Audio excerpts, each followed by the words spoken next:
हरे कृष्णा। ओम अज्ञानतिमिरान्धस्य ज्ञानाञ्जनशलाकया चक्षुरुन्मिलितं येन तस्मै श्रीगुरवे नमः। गुरुवे गौरचन्द्राय राधिकाय सदालये कृष्णाय कृष्णभक्ताय तद्भक्ताय नमो नमः। वाञ्छाकल्पतरुभ्यश्च कृपा सिन्धुभ्यैव च पतितानां पावनेभ्यो वैष्णवेभ्यो नमो नमः। अजानुलम्बितो भुजौ कनकवदातो संकीर्तने कपित्रो कमलायताक्ष विशंबरो द्विजबरो युगधर्मपालो वंदे जगत्प्रियकरो करुणावतारो। हे कृष्ण करुणा सिंधु दीनबंधु जगतपते गोपेश गोपिकांत राधाकांत नमस्तुते। तप्त कांचन गौरांगी राधे वृंदावनेश्वरी विश्वभानुसुते देवी प्रणमामि हरिप्रिये। श्री कृष्ण चैतन्य प्रभु नित्यानंद श्री अद्वैत गदाधर शिवासादि गौर भक्त वृंद। हरे कृष्णा कृष्ण कृष्ण हरे हरे हरे राम राम राम हरे हरे। श्री श्री चैतन्य चैतामृत श्री कृष्णदास कविराज गोस्वामी जी के द्वारा रचित मध्य लीला के अंतर्गत कल हम लोगों ने सची माता के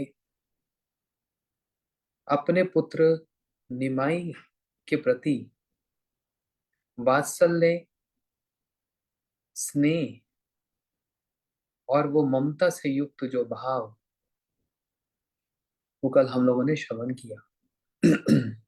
जैसे कृष्ण लीला में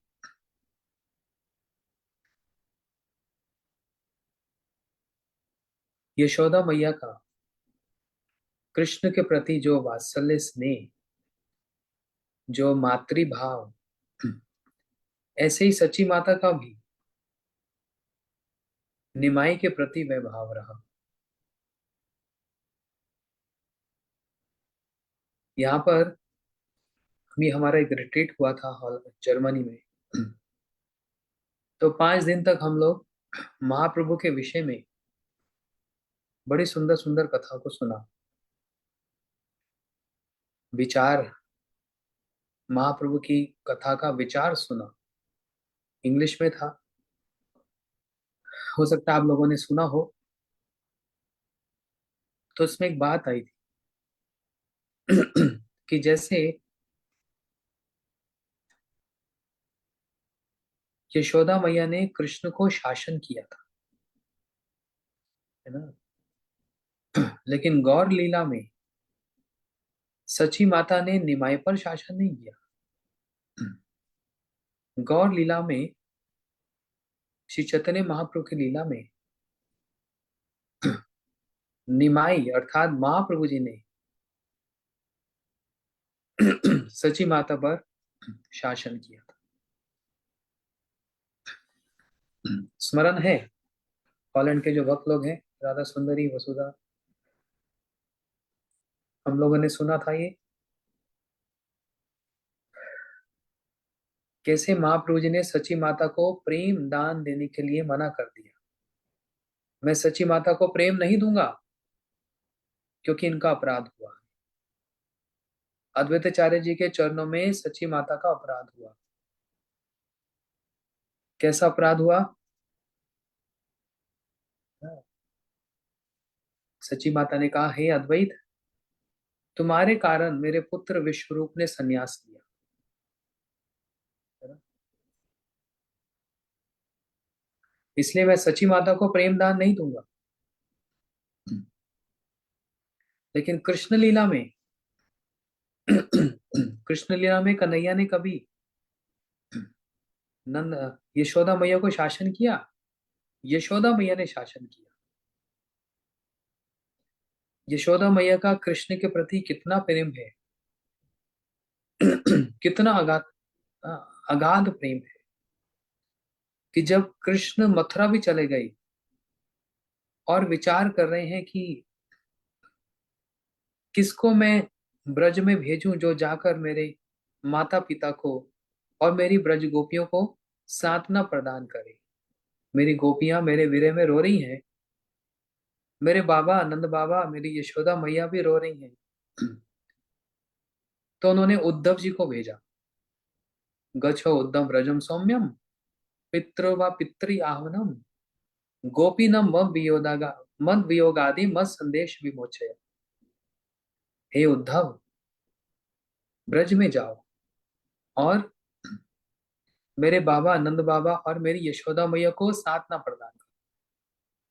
लेकिन गोपी नाम मद गोपी नाम मम वियोग आदिम, गोपियां जो मेरे विरह में तड़प रही हैं, रो रही हैं, है ना, वो प्रेम के लिए जो रोना है, उनको अपनी समझ से, अपने ज्ञान से शांति नहीं देना। मत संदेश विमोचया, मेरा संदेश उनको देना, as it is, don't put your words in there. अपने कोई शब्द वहां पर नहीं बोलना, जो मैंने बोला ठीक वैसे यथा रूप, वही का वही संदेशा देना। उद्धव जी ब्रज में आए। आप सोचेंगे हम सुन रहे हैं चैतन्य चेतामृत, ये बीच में कृष्ण लीला कहां से आ गई? ये बीच में नहीं, गौर लीला में समस्त अवतारों की लीला भी इसमें समाहित है। श्री गौर लीला में, चैतन्य महाप्रभु की लीला में उन्होंने वरा रूप भी दिखलाया, महाप्रभु जी ने नरसिंह रूप भी दिखलाया, महाप्रभु जी ने राम रूप भी दिखलाया, और श्री चैतन्य महाप्रभु ने कृष्ण स्वरूप भी दिखलाया है, कृष्ण स्वरूप भी। इसलिए महाप्रभु का सिद्धांत क्या? अवतार सार, ये सारे अवतारों का सार है। इनके अंदर ही समस्त अवतार है। इसलिए महाप्रभु लीला को परिशिष्ट लीला कहा गई, मतलब कृष्ण लीला के बाद गौर लीला हुई है। कृष्ण लीला में भी जो 3 वांछाएं अधूरी रह गई थी, वे गौर लीला में पूरी हुई है। राधा प्रणय महिमा की दृश्यो बनीवा, स्वाध्याय ये अनुभूत मदरिमा की दृश्यो वहति लोमा, सौख्यम चास्य मदभावता की देशे की देश वेति लोभाद इत्यादि, ये 3 इच्छाएं कृष्ण लीला में अधूरी रह गई। थोड़ा सा मुश्किल लग रहा होगा नए भक्तों को, है ना, लेकिन सुन लो, सुनकर कभी तो याद हो जाएगा। उद्धव जब आए, उद्धव अपने ज्ञान से, अपनी समझ से यशोदा मैया को सांत्वना प्रदान कर रहे हैं। और जानते हो उद्धव जी क्या कह रहे हैं? बोलते मैया, इतना रोने की क्या बात कृष्ण तो आपके हृदय में है ना, कृष्ण कोई आपसे दूर थोड़ा है, कृष्ण तो सबके हृदय में बैठे हैं, आपके हृदय में भी कृष्ण है, तो इसलिए रोने की क्या आवश्यकता है, इसमें रोने की क्या बात है? जैसे कुंती देवी ने कहा, नमस्य पुरुष तो आद्यम ईश प्रकृति परम, लक्ष्यति सर्वभूता नाम अंतर बहिर्वस्थितम। हे भगवान, आप अंदर भी हैं, बाहर भी हैं। आप अंदर भी हैं और बाहर भी हैं। तो उद्धव जी सिद्धांत के अनुसार तो ठीक बात कह रहे हैं, कृष्ण सबके हृदय में विराजमान है। तो यशोदा मैया, आपको ऐसा क्यों लगता है कृष्ण आपसे दूर हो गए? आपके हृदय में तो कृष्ण बैठे हैं। तो यशोदा मैया ये सुनकर प्रसन्न होंगी? जरा सोच कर देखो, विचार करके देखो। यशोदा मैया सुनकर प्रसन्न होगी? बोलते बस उद्धव, कुछ और बात कहनी है? तुम अपना ज्ञान दिखला रहे हो। अरे ज्ञान नहीं चलेगा यहाँ। यहाँ पर माँ की, यशोदा मैया की ममता, वात्सल्य भाव इतना ऊंचा है, इतना ऊंचा, कि उसके सामने उद्धव जी का सारा ज्ञान एकदम बेकार हो रहा है, फीका पड़ रहा है। तो मैया, कृष्ण तो मेरे हृदय में भी, आपके हृदय में भी, सर्वभूत हृदयम, सबके हृदय में विराजमान है। तो मैया ने कहा कुछ और बात कहनी है तो बोल दो, इसको छोड़ दो टॉपिक को। बोलते हाँ मैया, एक और एग्जाम्पल, एक और उदाहरण देता हूं। समझ आ रहा है बात? जैसे लकड़ी के अंदर ही आग होती है, होती है कि नहीं? सब मानते हैं लकड़ी के अंदर आग है ना। ऐसे ही कृष्ण आपके अंदर है। कोई लकड़ी और आग को कोई अलग कर सकता है? You understanding my point Radha Sundari? You understand Hindi और इंग्लिश? हिंदी बोथ? ओके। सुमुखी, तुमको हिंदी आती है ना? ओके। तो देखो ध्यान से सुनो, बड़ी अच्छी बात है। उद्धव जी कह रहे हैं, हे यशोदा मैया, एक एक एक उदाहरण दिया, एक एग्जाम्पल दिया। क्या एग्जाम्पल दिया? लकड़ी के अंदर ही अग्नि है, दिस इज प्रूफ्ड। आग, लकड़ी के अंदर ही आग होती है। तो ऐसी जैसे लकड़ी के अंदर आग होती है, ऐसी मैया कृष्ण भी आपके अंदर ही है, कोई अलग थोड़े ना। कृष्ण बाहर भी है, कृष्ण आपके अंदर भी है। तो फिर मेरे को समझ नहीं आ रहा, किस बात का विरह है ये सेपरेशन, ये विरह किस बात का फिर? तो यशोदा मैया ने कहा, उद्धव, उदाहरण तो तुमने ठीक दिया, लेकिन अच्छे से उसको जाना नहीं तुमने। बोलते मैया क्या मतलब? वो तो बात ठीक कही कि लकड़ी के अंदर ही आग होती है, लेकिन जब वो आग लकड़ी से बाहर आती है ना, वही आग लकड़ी को फिर जला देती है। समझे बात को? फिर से सुनो, ध्यान से सुनो। लकड़ी के अंदर ही, है ना, लकड़ी के अंदर ही आग है, लेकिन वो अग्नि, वो आग जब लकड़ी से बाहर आती है, मतलब एक अलग फॉर्म होती है, जलाओ उसको, तो वही अग्नि फिर लकड़ी को जला देती है, उसके अंदर होने पर भी। ऐसे ही कृष्ण हमारे अंदर है। मैंने कृष्ण को जन्म दिया, कृष्ण मेरे भीतर है, लेकिन इस समय वो अग्नि जैसे बाहर चली गई, कृष्ण बाहर चला गया और मुझको, हथा से लकड़ी को जला रहा है। कैसे जला रहा है? वीरे में डालकर। इतनी सुंदर बात कही ना। इसी को बोलते हैं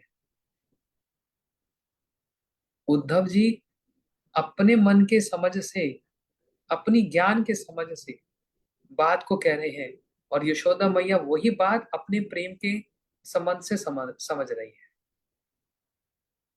इसलिए उद्धव जी की वहां नहीं चलती।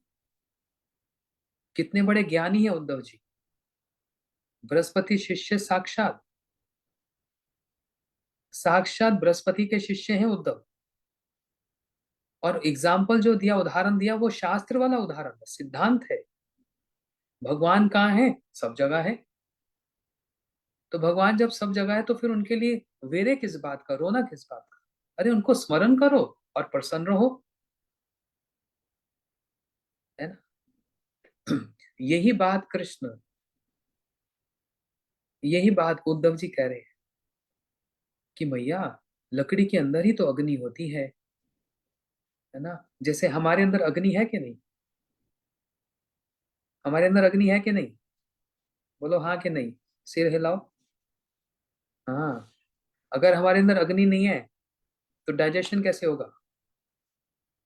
जो भी हम खाते हैं वो डाइजेस्ट कैसे होता है? जठर अग्नि बोलते हैं ना, फायर।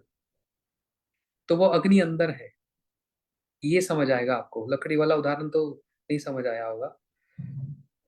हमारे अंदर अग्नि है, हम जो भी कुछ खाते हैं वो अग्नि उसको डाइजेस्ट कर देती है। ठीक है। वही अग्नि अगर बाहर आ जाए, मतलब एक रूप हो आग का, वही अग्नि फिर हमको जला सकती है। ऐसे ही कृष्ण भले ही हमारे अंदर हैं, यशोदा मैया बोल रही है मेरे अंदर, लेकिन वही कृष्ण वो बाहर चला गया, वो अग्नि बाहर है, मतलब मथुरा में है, और वही अग्नि अब हमको जला रही है। कैसे जला रही है? विरह में जला रही है, सेपरेशन, उसमें हमको जला रही है। ये बात सिर्फ यशोदा मैया नहीं, यही की ये की बात गोपियों ने भी कही कृष्ण से। कहां पर कही? कुरुक्षेत्र में। धर्म क्षेत्र कुरुक्षेत्र। सबको ये श्लोक पता है ना? अभी वहां जर्मनी में एक डिवोटी है, उससे मैंने कहा अच्छा भगवत गीता के श्लोक बताओ। तो वो कह रही है, क्या बोलती है? धर्म क्षेत्र कुरुक्षेत्र। मैंने कहा अरे ये कोई, ठीक है, this is also part of श्लोक, ये भी श्लोक है। तो भगवत गीता का सबसे प्रथम श्लोक ये तो सबको आता है, और कोई सुनाओ। अच्छा दूसरा वाला सुनाओ। मैं कहा अच्छा दूसरा वाला, तो दूसरा भी सुना दिया। मैंने कहा ये नहीं, जो इम्पोर्टेंट श्लोक है वो सुनाओ। जैसे मन मना भव मद भक्तो मदयाजी मम नमस्कुरु सर्वधर्मान परित्यज्य माम एकम शरणम व्रजा। जैसे अनन्य चिंत्यो माम जे जना पर्युपासते तेषु नित्य भुक्तानाम योगक्षेम हम पत्रम पुष्पम फलम तोयम यो मे भक्त पृच्छति। ये है इंपॉर्टेंट श्लोक। ठीक है। जबकि है गीता के, लेकिन पहले वाले गीता के जो उसने एक दो श्लोक सुनाए, वो भगवान ने नहीं बोले। धृतराष्ट्रवाचा धर्म क्षेत्रे कुरुक्षेत्रे संवेत्ता युयुत्सवः मामकः पाण्डवः चैव किम अकुर्वत संजय।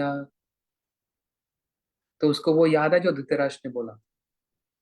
अब उसको वो, अब सबको वो याद करना है जो कृष्ण ने बोला। स्टार्टिंग वो स्टार्ट होता है सेकंड चैप्टर के बाद।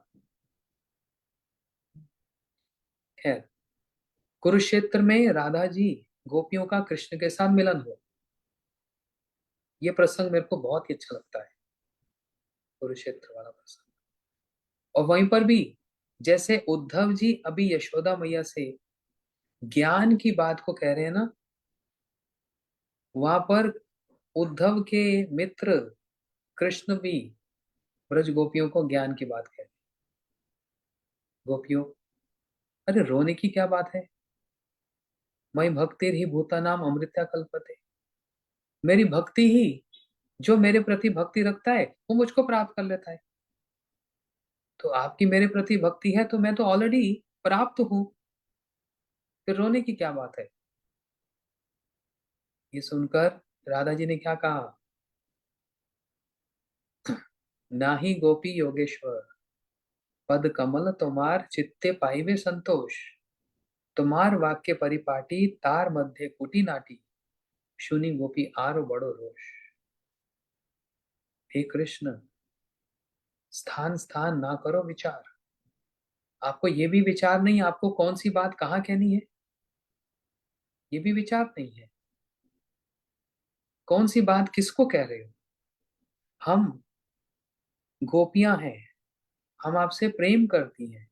हम योगी नहीं हैं कि बस आपको अपने मन में धारण कर लिया और आपको बस चिंतन करते रहेंगे, आपको ध्यान लगाएंगे और संतोष हो जाएगा। नहीं, ना ही गोपी योगेश्वर।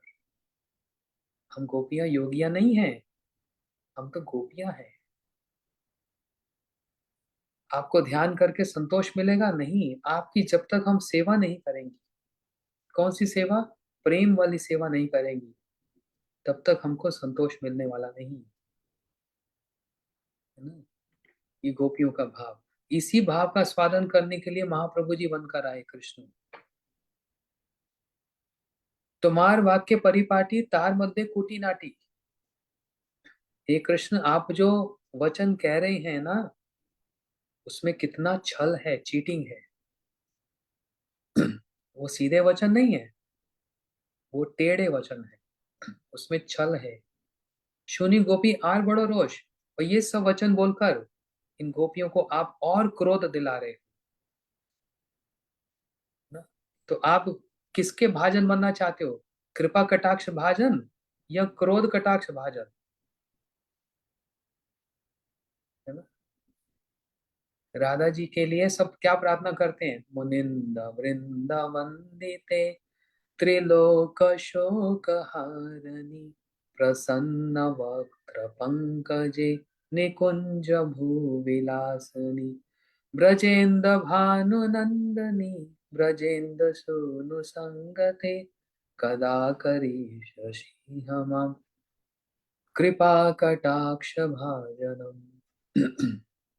राधा जी की कृपा कटाक्ष के भाजन बन जाए, क्रोध कटाक्ष भाजन नहीं। कोई ये बोलता है कदा करीष्यसि मां क्रोध कटाक्ष भाजनम।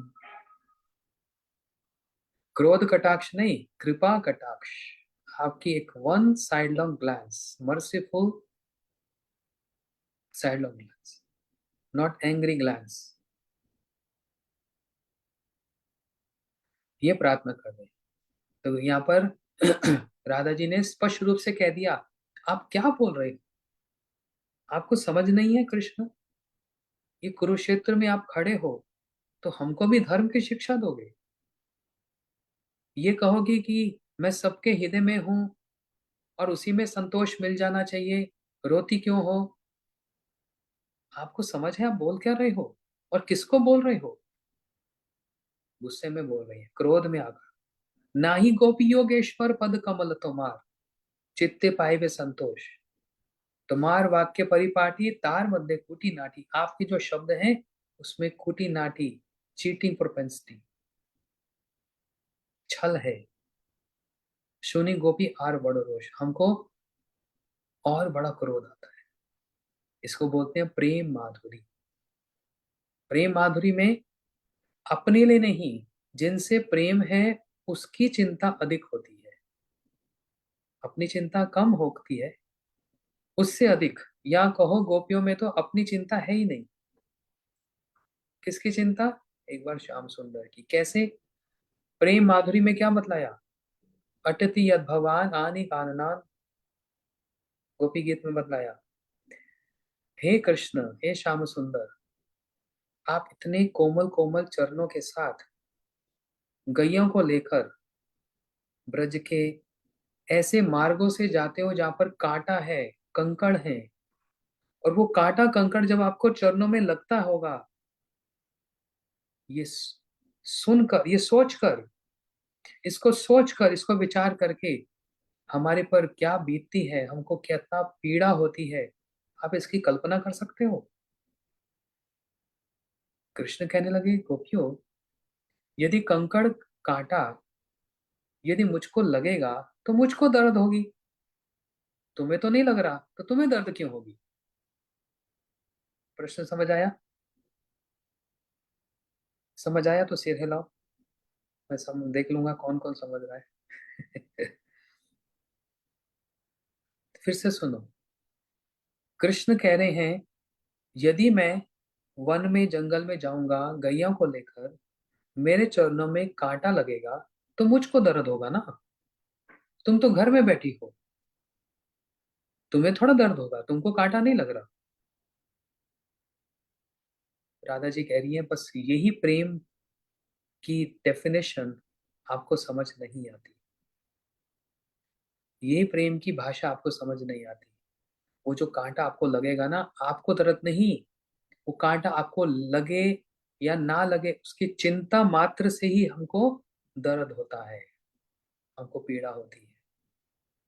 वो चरण जो हम अपने वक्ष स्थलों पर भी, अपने छाती पर रखने के लिए भी हमको चिंता रखती है, कहीं हमारे वक्ष स्थल इतने कठोर हैं, आपके चरण इतने कोमल हैं,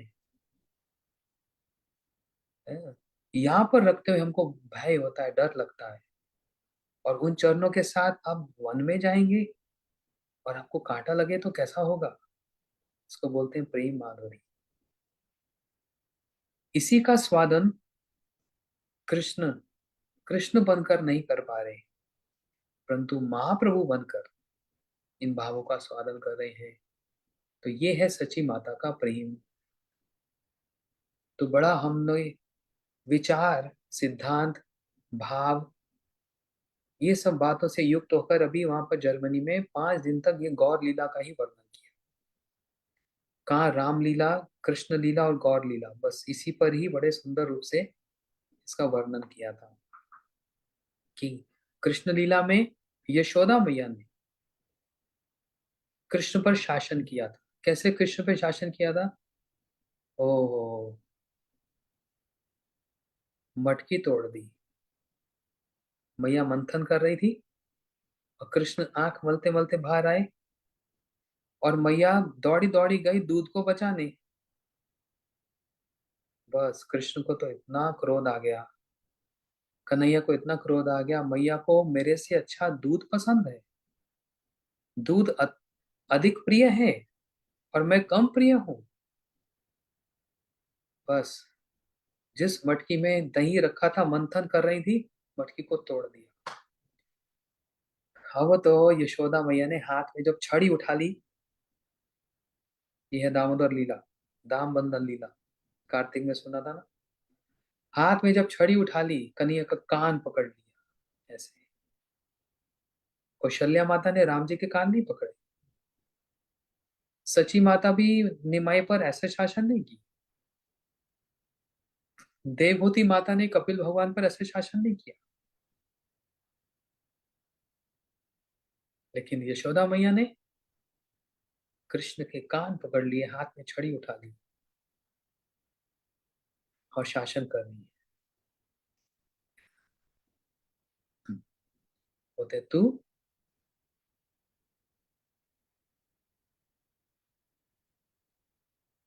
पहले तो मैया ने बोला तुम चोर हो गया है, तू चोरी करने लगा है, तेरे बहुत सारे उलाहने आते हैं, शिकायत आती है। कृष्ण ऐसे हाथ करके कहने लगे मैया तुम सच बोल रही हो, मैं चोर हूँ?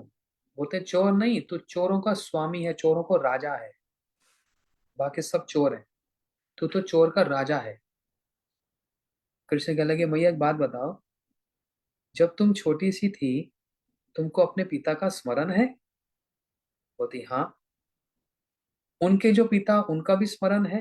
बोलते हाँ। उनके नाम भी पता है? भैया ने कहा हाँ। मेरे को अपने पिताजी का नाम नहीं पता, ऐसे कैसे हो सकता है? मेरे को अपने पिता का नाम पता है। उनके पिता का नाम बोलते वो भी पता है। बोलते उनसे आप पहले जो पिता थे, यशोदा मैया तो बातों में आ गई, कहने लगी लाला उनको तो मैंने देखा नहीं।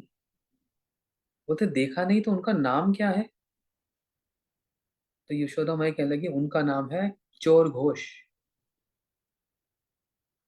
कन्हैया को तो पॉइंट मिल गया। बोलते मैया तुम्हारे दादा के भी पिता का नाम चोर है और तुम मुझको चोर बोल रही है? मैं चोर नहीं हूं, चोर है तुम्हारे खानदान में, तुम्हारे वंश में चोर, तुम्हारे दादा के भी पिताजी का नाम, परदादा का नाम चोर हुआ। और अगर तुम मुझको चोर बोल रही है तो मैं कोई गलत काम किया? मैं तो परंपरा निभा रहा हूँ, ये तो हमारी गुरु परंपरा है। क्योंकि यशोदा मैया के पिताजी के पिताजी के पिताजी का नाम चोर था, नाम ही चोर था। ये बात कन्हैया को पता लग गई।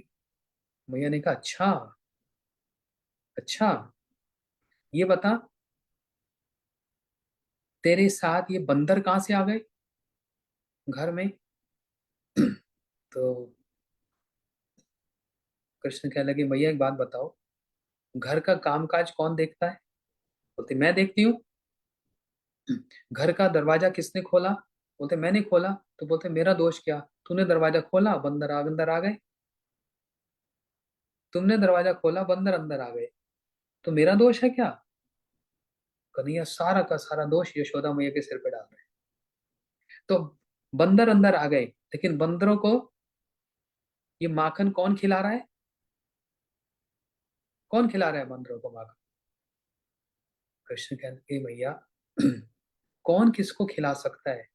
परमेश्वर भगवान ही ऐसे हैं जो सबको खिलाते हैं, ईश्वर ही ऐसे हैं जो सबको खिलाते हैं।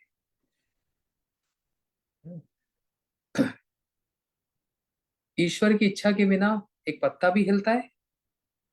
ईश्वर ही सबको खिलाते हैं। तो कन्हैया क्या कहना चाह रहे हैं? ईश्वर कौन है? कृष्णस्तु भगवान स्वयं, ईश्वर परमा कृष्ण सच्चिदानंद विग्रह, अनादिर आदिर गोविंद सर्व कारणम कारणम। बोलते मैं ही तो ईश्वर हूँ। बंदर को बनाया भी मैंने, और खिला भी कौन रहा है? मैं ही। इस प्रकार मैया जो जो कही जा रही है, बोलती अच्छा ये सब बात छोड़, मटकी किसने तोड़ी? बोलते मैया ये भी आप दोष मुझ पर निकालोगी? मटकी मैंने ना तोड़ी, मैंने थोड़ी ना तोड़ी, तो किसने तोड़ी? बोलते मैया एक बात बताओ, तुम घर में रहती हो, श्रृंगार करती हो ना? भैया ने कहा हाँ श्रृंगार करती हूँ। कान में क्या पहनती हो? बोलते कुंडल। हाथ में क्या पहनती हो? बोलते कड़वा। कमर क्या पहनती हो? बोलते किंकनी। एक भैया एक सोने की बेल्ट पहनती है कमर में। और भैया चरणों में क्या? चरणों में मैं क्या बोलते हैं उसको, नूपुर धारण करती हूँ, एंकल बेल्स। चरणों में नूपुर।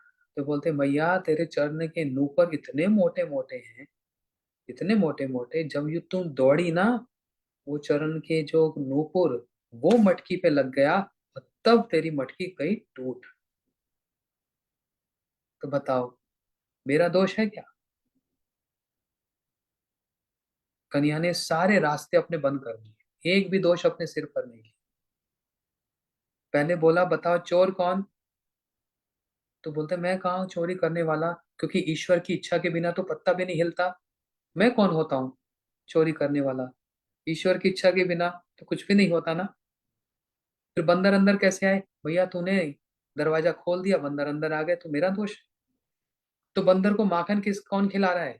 बोलते जिसने बंदर को बनाया वो बंदर को माखन खिला रहा है। बोलते बंदर को बनाया किसने? बोलते ईश्वर ने। और सबको खिलाने वाला कौन? बोलते ईश्वर। कन्या के पास हर एक बात का जवाब है, और मन ही मन में कहने भैया ईश्वर है कौन? मैं ही तो ईश्वर हूँ।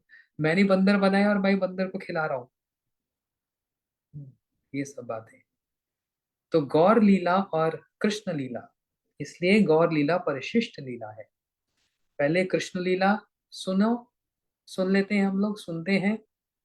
और अब गौर लीला में महाप्रभु जी सची माता के साथ जो उनका ऐसा सुंदर वात्सल्य भाव हम लोग श्रवण कर रहे हैं, कि सची माता यही प्रार्थना कर रही है, हे नारायण मैंने आपकी जो सेवा की उसका फल यही देना कि निमाई जब पृथ्वी पर गिरे उसके शरीर पर कोई कष्ट ना हो, कोई कष्ट ना हो। सची माता से कह रही है। शिवास आदि जत प्रभु विप्र भक्तगण, प्रभु के भिक्षा दीते हैले सवाकार मन। महाप्रभु के शिवास आदि जितने ब्राह्मण भक्त आए थे, उन सब की महाप्रभु को भोजन कराने की इच्छा हुई। अब सारे भक्त कहाँ से आए हुए हैं? जगन्नाथपुरी के? नहीं, नवदीप के सारे भक्त महाप्रभु से मिलने आए हुए हैं। उसमें शिवास पंडित भी हैं और भी हैं। तो महाप्रभु की इच्छा हुई मैं सबको भोजन कराऊं। शुनि सच्ची सभाकारे कौरिल मिनती, निमाई दर्शन आर मुई पावो कति। तोमा सभा सने हबे अन्यत्र मिलन, मुई अभागिने रे मात्र ही दर्शन। जावत अचार्य गृहे निमायर अवस्थान, मुई भिक्षा दिवो सभाकारे मांगे दान। शिवास आदि की इच्छा को सुनकर सची माता ने सभी से प्रार्थना की, मुझे और फिर कहाँ निमाई का दर्शन प्राप्त होगा। तुम लोगों के साथ तो निमाई का मिलन और भी उनके कहीं और भी अनेक बार हो जाएगा। अच्छा, फिर से सुनते हैं। कह रहे हैं, सुनी शची सभाकारे कोरिले मिनती, निमाई दर्शन आर मुई पावकती। शिवा शादी की इच्छा को सुनकर सची माता ने सभी से प्रार्थना की। शिवा शादी की इच्छा क्या थी? उन सभी भक्तों की इच्छा थी हम महाप्रभु को भोजन कराएं। शिवा शादी और जितने ब्राह्मण, सबको इच्छा थी। अब महाप्रभु सन्यासी बन गए ना, सन्यासी बन गए, अब इनको भोजन कराना, सेवा करानी। इसलिए भक्त लोग, ग्रस्त भक्त लोग, इसलिए ग्रस्त भक्त लोग क्या करते हैं? सन्यासी को घर में बुलाकर उनको भोजन कराते, उनकी सेवा करते हैं। तो शिवास आदि मतलब शिवास और जितने ब्राह्मण थे, वहां भक्त थे, उन सब की इच्छा महाप्रभु को भोजन कराने की। अब सची माता ने जब ये सुना, तो सची माता ने सबसे प्रार्थना की। बोलते, मुझे फिर और कब निमाई का दर्शन प्राप्त होगा? यही एक अवसर है। अब तो निमाई सन्यास ले लिया, न जाने कहाँ चला जाएगा। इसलिए तुम लोगों के साथ तो निमाई का मिलन कहीं और भी अनेक बार हो जाएगा, परंतु मैं तो अभागिनी हूँ। मुझको तो यही दर्शन मात्र प्राप्त हुआ। मैं तो घर में ही रहूंगी, और सन्यासी घर लौटकर कभी नहीं आता। इसलिए मैं आप सबसे भिक्षा मांगती हूँ कि जब तक निमाई यहाँ पर रह रहा है, तब तक मैं ही उसको भोजन कराऊं। सची माता जगत माता है, जो साक्षात महाप्रभु की माता, वो क्या है? जगत माता। वह सची माता आज सभी भक्तों से, शिवास आदि सभी भक्तों से विनती कर रही है, प्रार्थना कर रही है। इसे समझ आ रहा है? कोई विनती और प्रार्थना कब करता है? ध्यान से समझना इस बात को। सची माता चाहती तो वहां आदेश दे सकती कि नहीं नहीं, कोई भी अपने घर में निमाई को नहीं बुलाएगा, मैं निमाई को भोजन करूंगी, आदेश दे सकती है। लेकिन इस समय सची माता की जो मन का भाव है, वो कैसा चल रहा है, इस पर ध्यान देना। इसलिए जब हम कोई प्रसंग सुनते हैं, पढ़ते हैं, उसके आगे का, पीछे का, और वो जो एक वातावरण वहां चल रहा है, उसको पूरा ध्यान में रखते हुए, मेडिटेट करते हुए, ध्यान में रखते हुए, तब उस बात को समझना चाहिए, उस भावना को समझना चाहिए। आप अगर किसी की भावना नहीं समझोगे, तो बड़ा मुश्किल हो जाएगा। भावना समझकर ही वो शब्दों को समझा जा सकता है। कौन से शब्द कौन सी भावना में कहे गए हैं, उसका बड़ा महत्व है। जैसे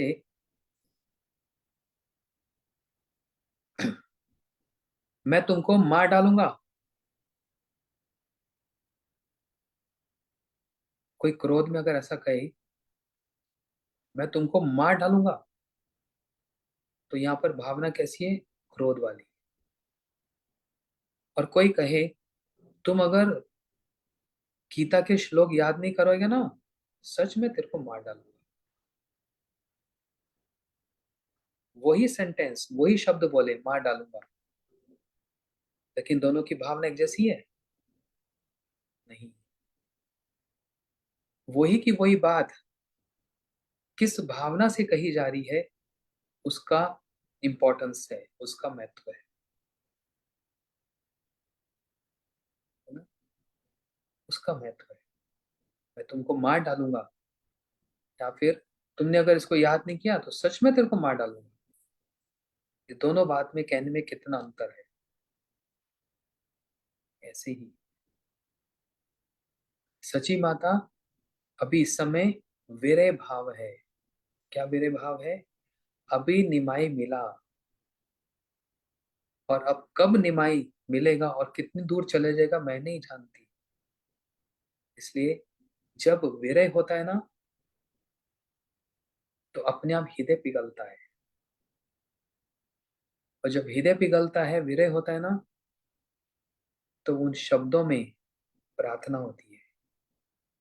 जैसे कोई भीख मांगता है, इससे दूर मत जाना, मुझको छोड़ना नहीं, है ना। उसमें, उस वचन में, उस वाक्य में दीनता होती है। ये कब होता है? जब विरह होता है। मिलन में ऐसी बात नहीं होती। मिलन में आदेश दिया जाता है। जब सब कुछ ठीक ठाक है और सची माता का निमाई के साथ मिलन है, तो उस समय सची माता सबको बोल सकती थी, "ए, सबको, सब लोग चुप रहना, कोई निमाई को निमंत्रण नहीं देगा, मैं निमाई को खिलाऊंगी।" वह अधिकार है। यशोदा मैया जैसे अपने वात्सल्य अधिकार से कुछ भी कह सकती है, और तुम सब कन्हैया को झूठा दोष लगाती हो, इत्यादि। लेकिन वही यशोदा मैया जब विरह में आती हैं, तो उनके वचन अपने आप ही बदल जाते हैं उस भावना के अनुसार। राधा जी कन्हैया, राधा जी कृष्ण को क्या बोलती हैं? ये काले का विश्वास कौन करेगा? ये काला सब धोखे देने वाला होता है। जाओ जाओ श्याम सुंदर, जाओ कृष्ण। कुछ भी बोलते, ये शब्द कब बोलती है? जब मिलन हो रहा है। और जब विरह होता है राधा जी को, कृष्ण भी छोड़कर गए नहीं। जब ये भावना आती है भी कृष्ण छोड़कर बस चले जाएंगे, उस विरह में राधा जी कहती है, अनाथ रमन प्रेष्ठा, क्वासी क्वासी महाभुजा। हे कृष्ण, आप कहाँ चले गए? आप कहाँ चले गए? मैं आपकी दासी हूँ, आप मुझको दर्शन प्रदान कीजिए। मुझको छोड़कर जाइए नहीं, आप मेरे साथ जुड़े रहिए। ये वचन कब कहे जाते हैं?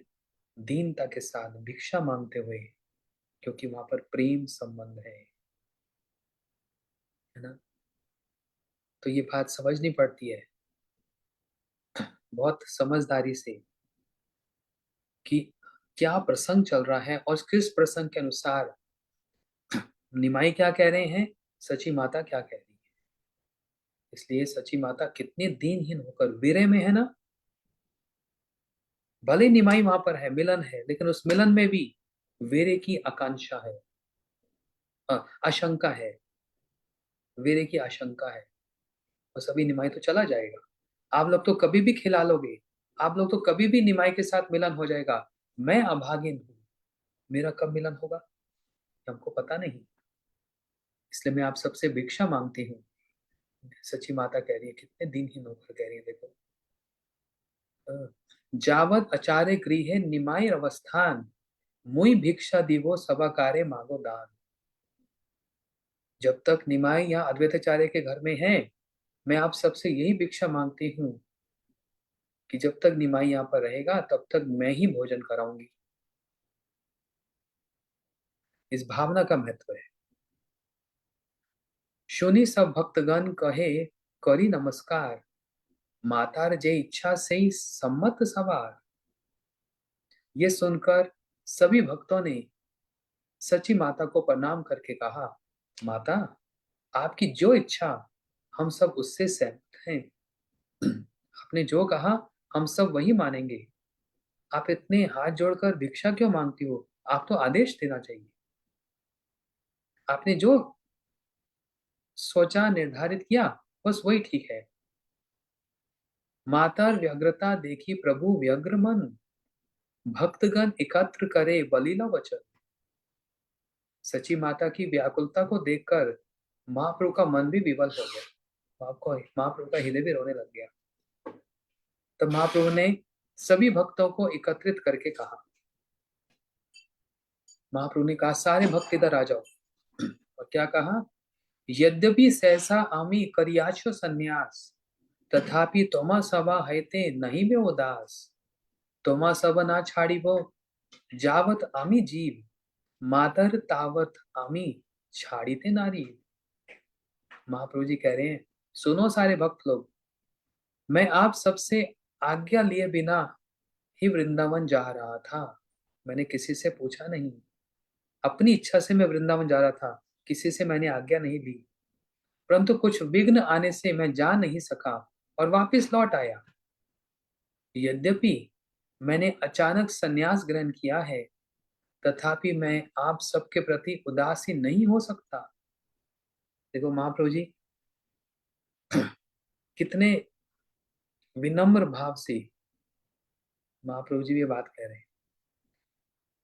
मेरे भक्तों, मैं तो वृंदावन जा रहा था, लेकिन जा नहीं पाया। कोई रास्ते में मार्ग में विघ्न आ गया।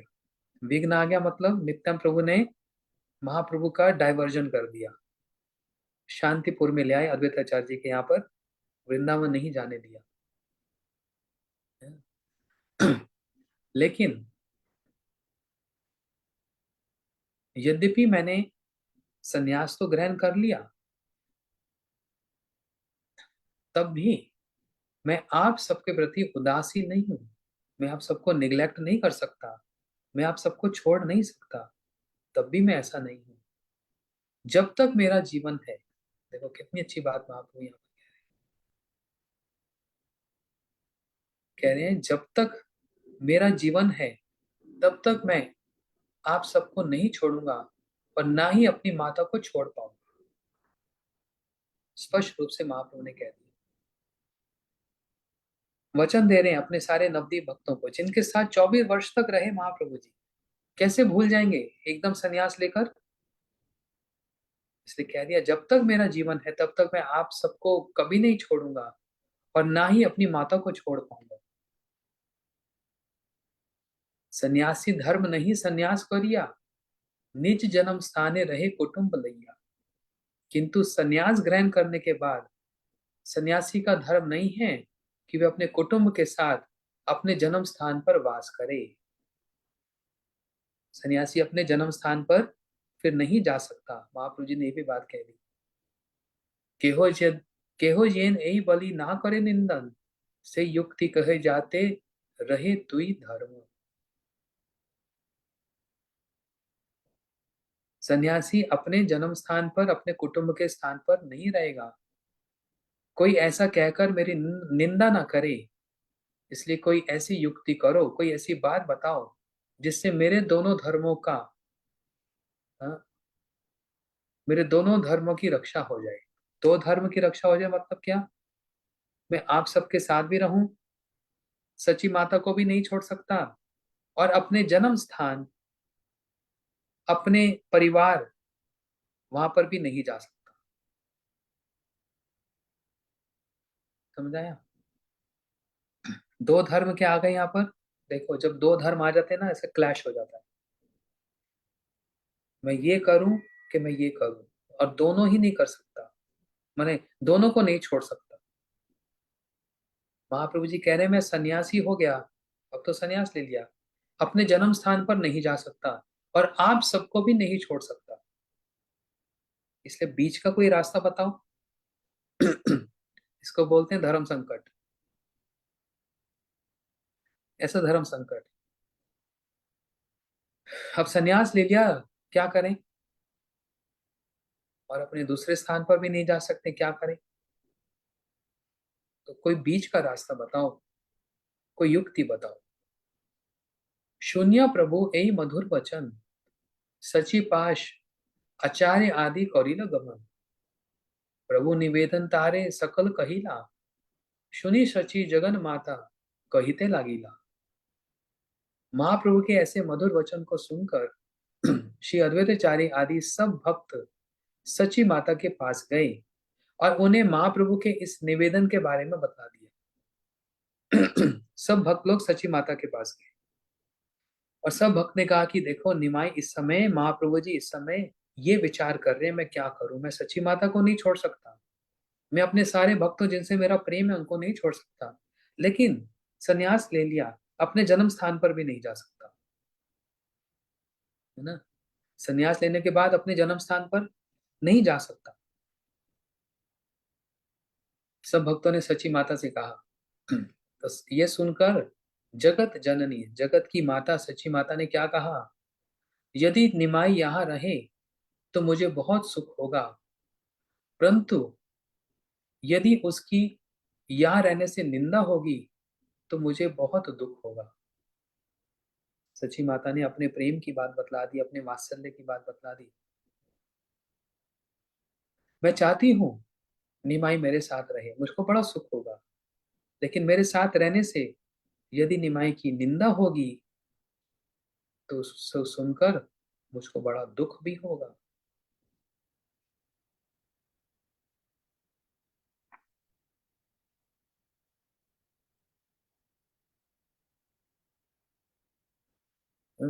ताते ए युक्ति फाल मोर मने लैया, नीलाचल रहे यदि दुई कार्य हैया। इसलिए मेरे मन को तो यही युक्ति अच्छी लगती है कि यदि निमाई नीलाचल में रहे अर्थात जगन्नाथपुरी में रहे तो दोनों कार्य हो जाएंगे। क्या दोनों कार्य हो जाएंगे? नीलाचल और नवदीप दोनों ही एक घर के दो कमरे के समान है। नीलाचल और नवदीप मतलब जगन्नाथपुरी और नवदीप धाम साथ साथ है, ज्यादा दूर नहीं है, बिल्कुल पास पास में है। जो लोग पुरी जाएंगे वो साथ में नवदीप मायापुर का भी दर्शन कर सकते हैं। थोड़ा सा रास्ता है लेकिन उसको नेबर कहा जाता है, पड़ोस कहा जाता है। दोनों स्थानों से लोगों का आना जाना लगा रहता है और उनसे मुझे निमाई का समाचार भी प्राप्त होता रहेगा। तुम सब भी नीलाचल आना जाना कर सकते हो और कभी निमाई भी गंगा स्नान के लिए यहाँ आएगा। मुझे अपने दुख सुख की चिंता नहीं है, निमाई के सुख में ही मैं अपना सुख मानती हूँ।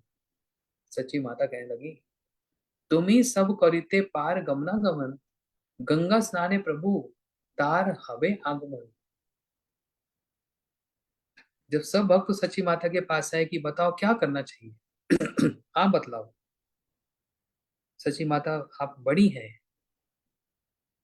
तो सच्ची माता ने कहा, मैं चाहती तो हूँ निमाई मेरे पास रहे, लेकिन उसकी निंदा होगी और उससे मेरे को दुख होगा। इसलिए ऐसा कुछ करना चाहिए कि दोनों कार्य एक साथ हो जाए। एक कार्य तो ये कि माँ निमाई जगन्नाथपुरी में नीलाचल में वास करे।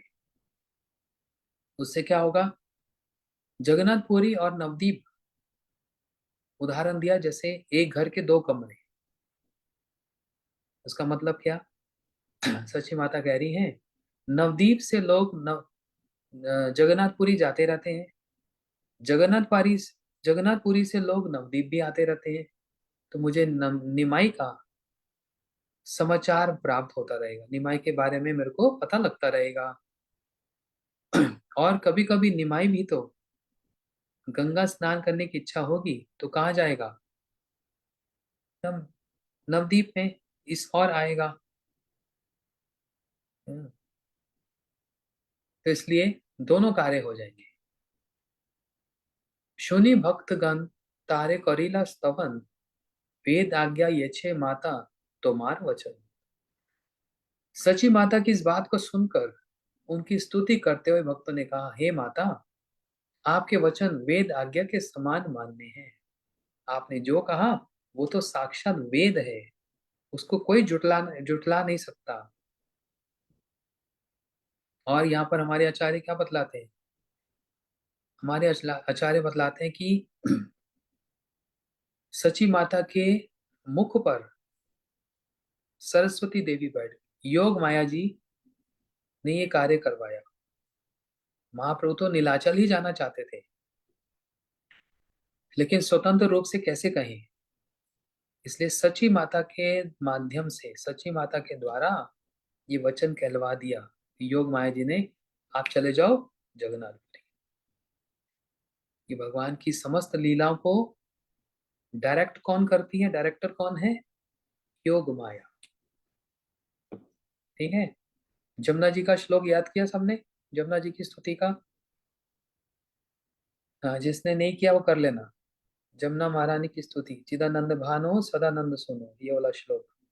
और वहीं उसी पेज पर आपको योग माया जी की भी स्तुति प्रार्थना का श्लोक मिलेगा।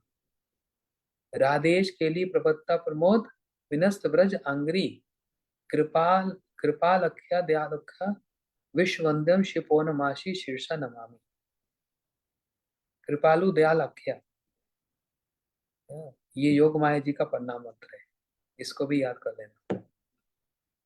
योग माया जी ऐसी जो भगवान की, राम जी की लीला, कृष्ण लीला और गौर लीला, इन सारी लीलाओं को जो रिकॉन्साइल करती है, सामंजस्य करती है, वो है योग माया जी। तो योग माया जी ने ही सची माता के मुख से ये बात कहला दी कि निमाई कहाँ जाएंगे, नीलाचल चले जाएंगे। जिससे इसका समाचार मेरे को मिलता रहेगा। इसका मतलब माता का वात्सल्य प्रेम, और वो महाप्रभु से मिलना चाहती है। ये सुनकर भक्तों ने उनको बड़ा अच्छा लगा। बोलते माता ने कह दिया, ये तो साक्षात आज्ञा है, वेद वाक्य है। प्रभु आगे भक्तगण कहिते लागिला, सुनी प्रभु मने आनंद हईला। तब महाप्रभु के पास आकर सभी भक्तों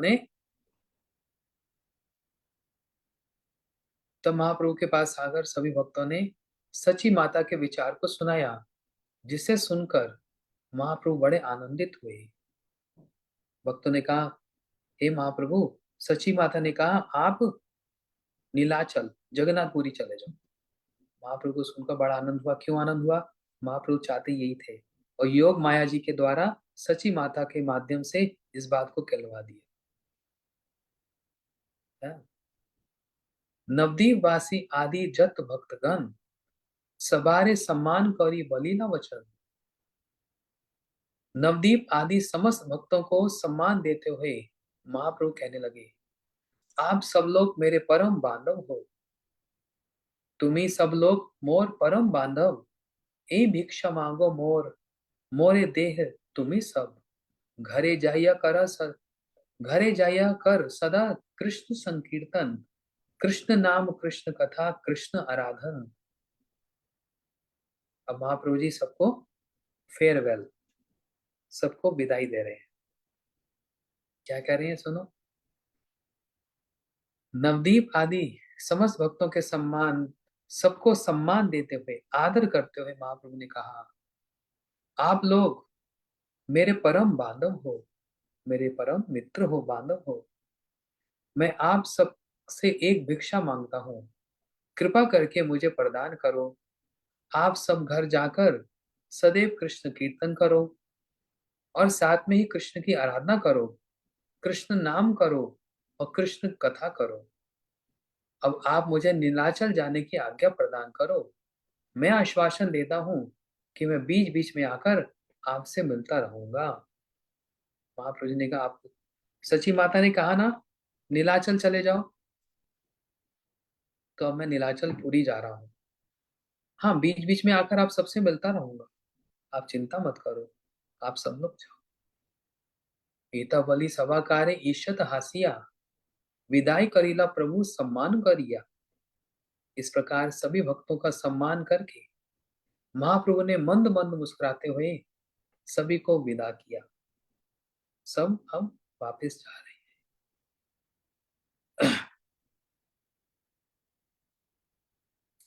विचार करके देखो, इस समय सभी भक्तों की क्या दशा होगी। महाप्रभु से इतना प्रेम है,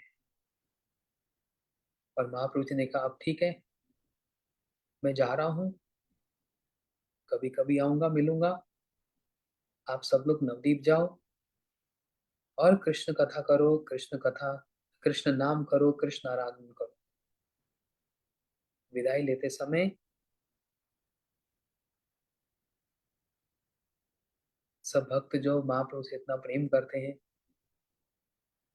उनके उनकी कैसी दशा होगी।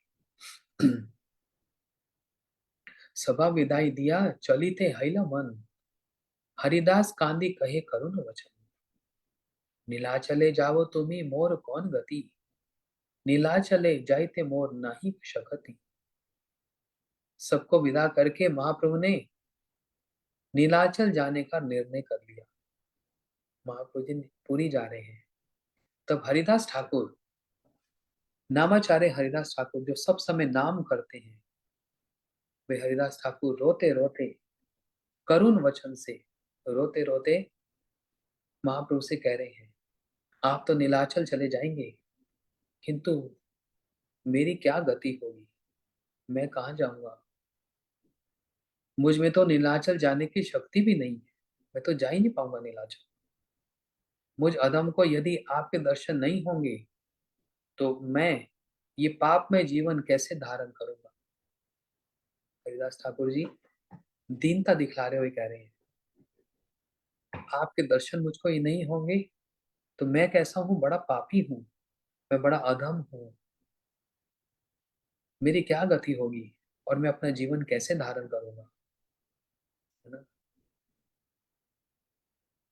ये सब भाव यहाँ पर है। अब आगे की कथा, अभी और भी बहुत सुंदर आगे कथा है। ये गौर लीला सच में बहुत ही सुंदर है, बहुत ही मधुर है। आप लोगों को अच्छी लग रही है सुनना? ठीक है। अब ये गौर लीला हम लोग सुनेंगे परसों, सैटरडे को। कल हमारी यात्रा है, किसी और स्थान पर जाऊंगा, तो कल हमारी कथा नहीं होगी, एक दिन की आपकी छुट्टी। अब कथा होगी सैटरडे को। और कल ही हमारे गुरु जी की भी आविर्भाव तिथि है, तिरोभाव तिथि है, और श्रील वामन गोसाई महाराज जी की भी तिथि है। आप लोग भक्तों के मुख से बहुत कथा सुनेंगे। मैं भी जहाँ पर रहूंगा वहां पर फेसबुक पर लाइव होगा, इंग्लिश में कथा होगी। लेकिन चैतन्य चेतामृत की कथा अब सैटरडे को फिर से हम स्टार्ट करेंगे। एक दिन की आप लोगों से विदाई लेता हूँ, अब सबसे एक दिन का विदाई छुट्टी लेता हूँ। कोशिश करो, प्रयास करो, ये 2 श्लोक जमुना महारानी के प्रार्थना और योग माया, ये आप लोग याद कर सकते हो तो बहुत अच्छा होगा। हरे कृष्णा। गौर प्रेमानंदे। हरि हरि बोल।